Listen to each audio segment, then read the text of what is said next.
Hey, what's up, guys? You got Gypsy back here today for ITL Week 5 up against Phantombass, aka Tyler. We decided to do our match on Showdown rather than in-game on Wi-Fi because we were having my opponent was having some real trouble with a certain mon on his team. I assume it was the Celesteela because it was an event mon.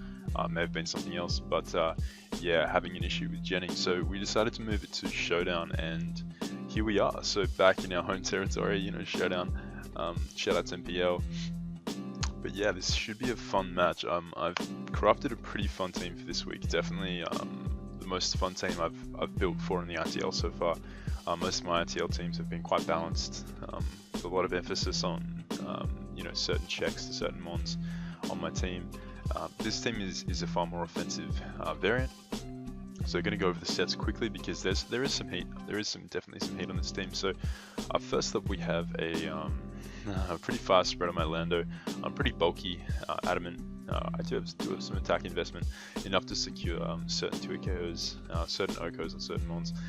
And this set is actually, it's got U-turn, Earthquake, Gravity, and my last move was Bulk Up, actually.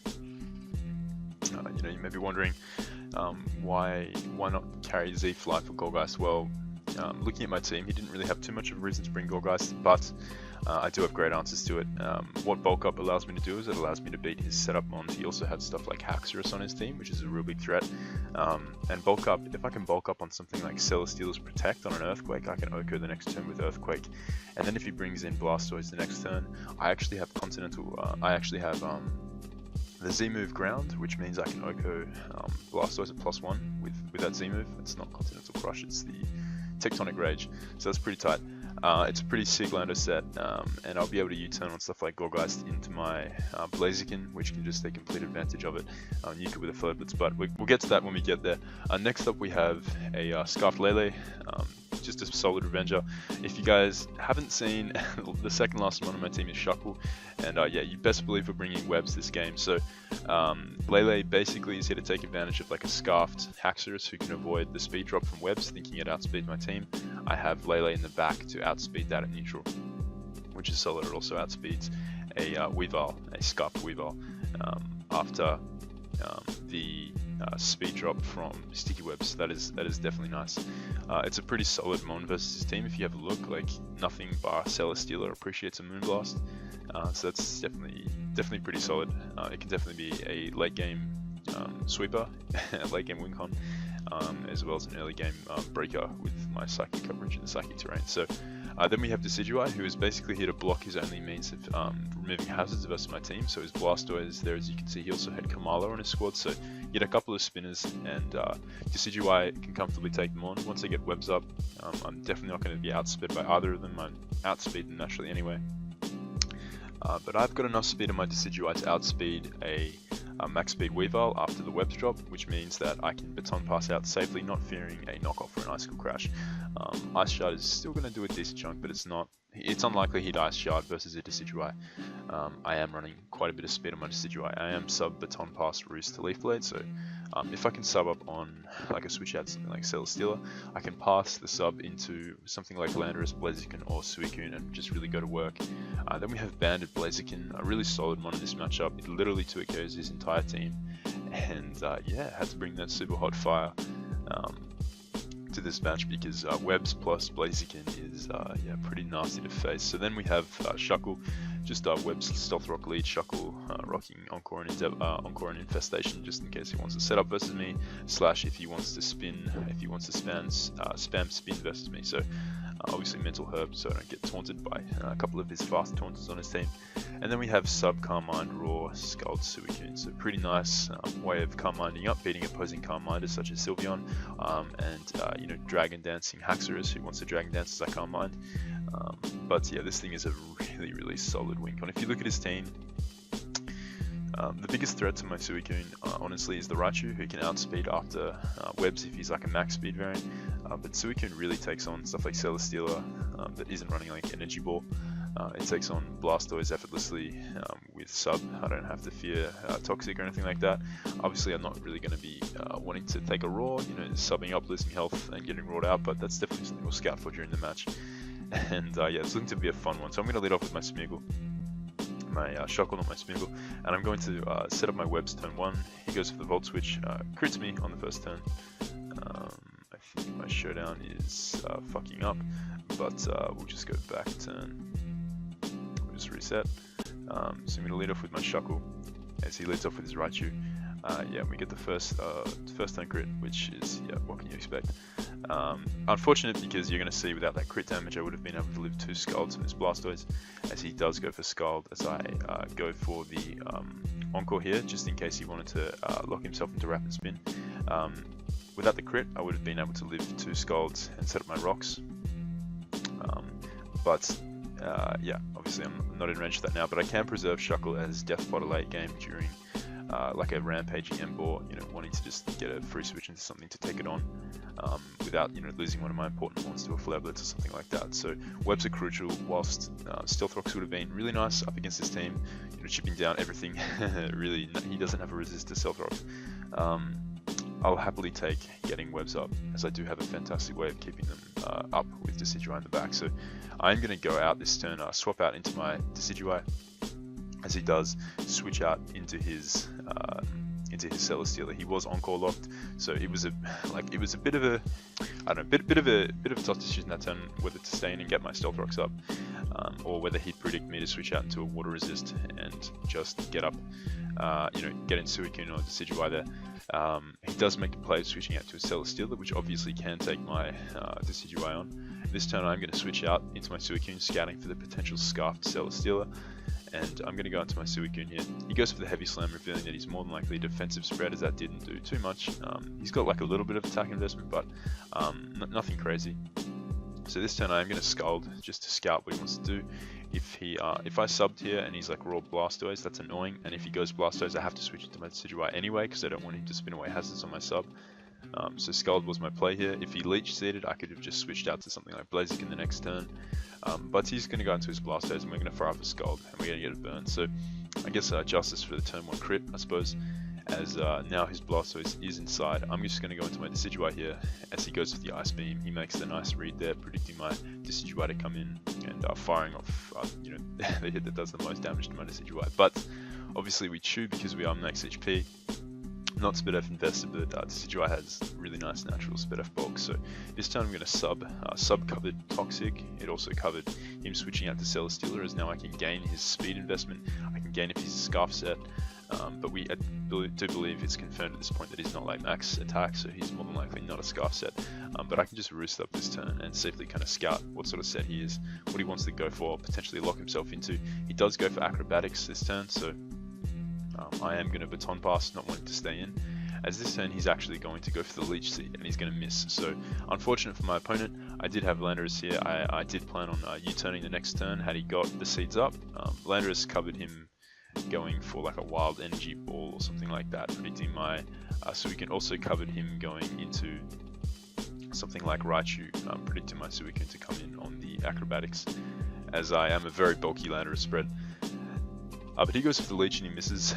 This turn I'm going to scout for the HP Ice. I'm not trying to take an HP Ice. The reason I'm going to scout for it is Celesteela is basically his best check to double dance Landorus. I found like Z-Fly with SD Earthquake.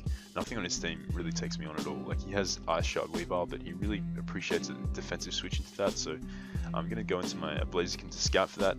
If anything, if he goes for Protect, or if he goes for something like Air Slash or HPIs, not Air Slash obviously, but I didn't think he'd go for Air Slash there. I thought he'd either switch out or go for HPIs or Protect. So my Blaziken was pretty safe in that regard, but he's just going to go for the Seeds here. And this turn I am going to scout. I don't know if he's an Ockerberry variant, and if he is, he can Oko me after the Flippets recoil with a Acrobatics after using up his Ockerberry. So I'm going to scout this turn. I'm going to go back out into my Landorus, as this turn he does decide to switch out into his Blastoise. So he's more than likely not an Ockerberry set. He's more than likely a specially defensive set aimed at taking on my Tapu Lele, which makes a lot of sense. This is his team. So I'm going to go out into my Lando here. And this is going to be nice. I'm going to be able to chip down the Blastoise with the U-turn off of my Lando. Just his lefties are being negated due to the burn, so that's very nice for us. He's going to go for the Ice Beam, and this turn he's going to freeze us. So yeah, really unfortunate back-to-back freezes in both my ITL games. This freeze is significant in the sense that this is my spin blocker. This is a crucial cog in my team that I need to keep. I need to keep healthy to to preserve my webs remaining up on the field. So this is very unfortunate, but it's just part of the game. So I'm going to attempt to thaw this turn as he does go for the rapid spin, predicting my switch out here.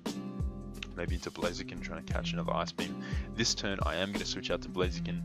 His two plays are either switching here out into something like Ember or Celesteela, even Weavile, or he's going to go for the Ice Beam, as I have shown that I am trying to thaw my Decidueye on his Blastoise. He's not going to click Scald because that thaws me. He's more than likely not going to click a Rapid Spin. His play is probably Ice Beam or switching out. That was my thought process at this point in the match. So yeah, Blaziken's going to come in here as we do catch him on the double. On the kind of double switches on both sides, as he does bring in his Gourgeist, trying to essentially take on my frozen Decidueye, or he's trying to take on my switch into the Blastoise, which was more than likely something like Suicune or even like a Tapu Lele. He did reveal after the match that this was like a trick or treat foul play Gourgeist, which actually OHKOs Landorus T after I become Ghost type. So very nice tech on his part. But this turn I am just going to fire for Flare Blitz. Nothing on his team appreciates it. Blastoise is 2 KO'd from the range of health that it's at. Blaziken is that strong, but he's going to bring in his Ember here. Now I recognize that Blaziken is very important versus his team. He can definitely get another kill, at least one more kill. And now if you look at his team, Superpower is free versus his team. He now has no resists, and you know, this is this is looking pretty nice. I have got no reason not to sack off Shuckle here, as I can take out this Ember the next turn with my Blaziken if he chooses to keep it in. But he's actually going to switch out to his Raichu, sacking it off, which is fantastic for my Suicune. Suicune is looking like a nicer and nicer wink on each turn now. As you see, I literally win with Suicune now. It's looking pretty nice. I just have to weaken the Blastoise a bit. But he brings in his Ember, and I'm going to go out to my Landorus this turn, predicting the Wild Charge. He had shown to be more than likely a ban set, and had I got into my Suicune here on the Superpower or the Flare Blitz, I would have taken a huge chunk from Wild Charge. So going into Lando was my play here, as he was more than likely going to click Wild Charge. Even if he did click Flare Blitz, I comfortably lived. I then U-turned or gravitied on the next turn. But you're going to see here, he does go for the Wild Charge. And now I know he's probably going to want to keep this thing in. I didn't show earlier on in the match that my Landorus really had a way of dealing with Celesteela. I U-turned out on it. For all he knows, I could be a Scarf set. I had shown that I was like invested attack damage, so yeah, I could be like a Scarf set. He doesn't really know that yet. Otherwise, switching out into Celesteela was his play here, as I'm going to make the prediction of going for the Gravity here, which really just forces this guy out, as he doesn't want to get hit with the ground move. So I'm going to go for the Earthquake here. Reason I don't go for the Tectonic Rage was there just in case he protected. He still hadn't revealed Protect, so that was something I wanted to scout for. If I Earthquake on his Protect, I can OHKO in the next turn with Tectonic Rage. And it also covered him switching into Blastoise and potentially wasting my Tectonic Rage there. So as Earthquake is a clean 2 KO, as you can see. So yeah, his Blastoise is going to bite the dust, and this is really nice. Webs are up for good now, as I can go out into my Suicune on his predicted Ice attack. He should go for Ice Shard because, like, I'm an offensive Landorus. I could very well outspeed this Weavile. In fact, I do outspeed a Weavile creeping a Thundurus. So after the webs drop, but I just got into my Suicune, which is the play here. Nice and safe. Even if he had knocked there, Suicune really did take on the rest of his team. So I can fire off a Scald here, which is really nice. His Celesteela actually gets the speed drop because of Gravity, removing its fire typing. But now I can just sub up on his Leech Seed. I didn't think this thing had a way of really hitting my Suicune. As you saw earlier, Heavy Slam didn't do anywhere close to 25%. He didn't reveal like Energy Ball or something like that, and he went for Leech Seed on my switch out. So yeah, Subcoon just coming in clutch here. I can now proceed to fire off a Scald, as he was probably going to switch this turn. No point lining up there, as yeah, Scald was quite free that turn. As we did get the burn on Weavile, not that it really mattered, but now that it does mean Weavile's attacks are going to be doing significantly less. Although Scald was going to 2 like 2 or 3 hit KO there anyway, and he was taking Life Orb chips, so he would have been 2 KO by Scald in conjunction with Life Orb. But what this means is I can start to calm mind up forcing him to take Life Orb plus burn damage with my Coon and just proceed to come on up, getting to +2. Really unnecessary, but you know, I wanted to kind of flex after the earlier freeze. So he's going to bring in the Ember, going to outspeed and go for Scald, revealing he wasn't a Scarfed variant, or if he was, he would just for some reason undersped my Coon, as Scald is going to 3KO this Celesteela here.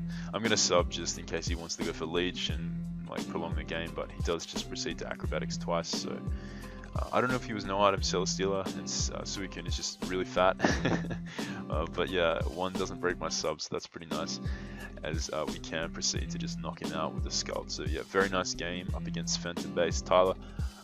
I believe Tyler has a channel, so I'll be leaving his link in the description. Go check out his side of the match when he uploads it. Hope you guys enjoyed. It was definitely probably the funnest game I've had this season in terms of just enjoying using the team. It was just a very fun team, and yeah, the team worked out as designed, which is always really nice. So yeah, I hope you guys enjoyed. If you did, drop a like on the video and let me know your thoughts of the match and the team and just the ITL season in the comments. This is week 5, so we're 5-0 going to week 6. Should be a good one. Next week we face off against Landorus Eye, Mamoswine, Tangrowth, like just a team of threats. So that's definitely going to be a fun one. Let's see what we can cook up for that match. But I hope you guys enjoyed, and I will see you guys next time.